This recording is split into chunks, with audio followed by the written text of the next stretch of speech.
ঘুষ দালাল সিন্ডিকেটে জিম্মি সেবাগ্রহিতা বিআরটিএ দিয়াবাড়িতে অনিয়মের কেন্দ্রবিন্দু লাভলু সিকদার। বিস্তারিত ডিএসটিভির প্রতিবেদনে সুমন খান। দৈনিক সত্যের সন্ধান, ডিএসটিভি।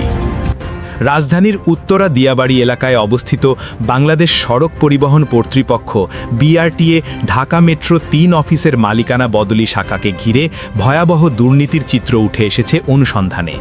এই শাখার মোটরযান পরিদর্শক লাভলু সিকদারের বিরুদ্ধে দীর্ঘদিন ধরে ঘুষ, অনিয়ম, গ্রাহক হয়রানি এবং দালাল সিন্ডিকেট নিয়ন্ত্রণের অভিযোগে সরব ভুক্তভোগীরা।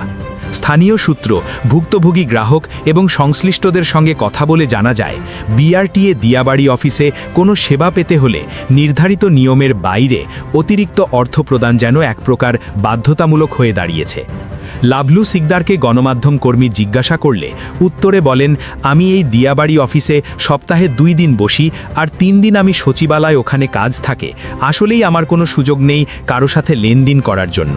বাহ, কি চমৎকার তার কথাবার্তা! মনে হচ্ছে ভাজা মাছটা উল্টে করে খেতে জানে না। অভিযোগ রয়েছে, মালিকানা পরিবর্তন, ফিটনেস নবায়ন কিংবা রেজিস্ট্রেশন সংক্রান্ত কাজের ক্ষেত্রে লাভলু সিকদারের অধীনে একটি শক্তিশালী দালাল চক্র সক্রিয় রয়েছে, যারা সাধারণ গ্রাহকদের জিম্মি করে অতিরিক্ত অর্থ আদায় করছে। শুধু তাই নয়, প্রত্যেকটা ফাইলে তার একটাই আবদার, 10,000 টাকা থেকে 15,000 টাকা পর্যন্ত সে কোনো ফাইলে সই করেন না।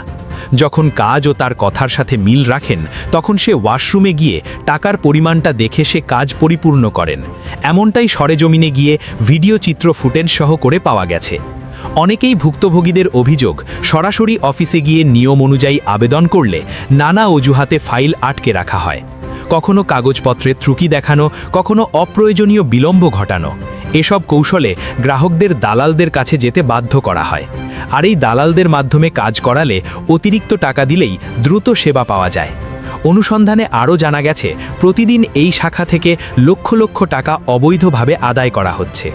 একটি নির্দিষ্ট সিন্ডিকেটের মাধ্যমে এই অর্থ সংগ্রহ ও বন্টন করা হয় বলে অভিযোগ রয়েছে। সংশ্লিষ্টদের দাবি, এই অবৈধ আয়ের একটি বড় অংশ সরাসরি লাভলু সিকদারের নিয়ন্ত্রণে যায়। একাধিক সূত্র জানিয়েছে, দীর্ঘদিন ধরে একই পদে থেকে তিনি একটি শক্তিশালী প্রভাব বলয় তৈরি করেছেন, যার কারণে কেউ সহজে তার বিরুদ্ধে মুখ খুলতে সাহস পায় না। অভিযোগ রয়েছে, এই প্রভাব কাজে লাগিয়ে তিনি নিয়ম বহির্ভূতভাবে বিভিন্ন কাজ সম্পন্ন করছেন এবং এর বিনিময়ে বিপুল পরিমাণ অর্থ গ্রহণ করছেন।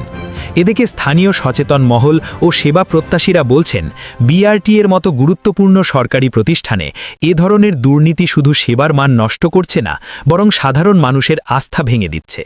তারা দ্রুত এই বিষয়ে উচ্চ পর্যায়ের তদন্ত এবং দোষীদের বিরুদ্ধে কঠোর ব্যবস্থা গ্রহণের দাবি জানিয়েছেন। এ বিষয়ে লাভলু সিকদারের বক্তব্য জানতে একাধিকবার চেষ্টা করা হলেও তার কোনো বক্তব্য পাওয়া যায়নি।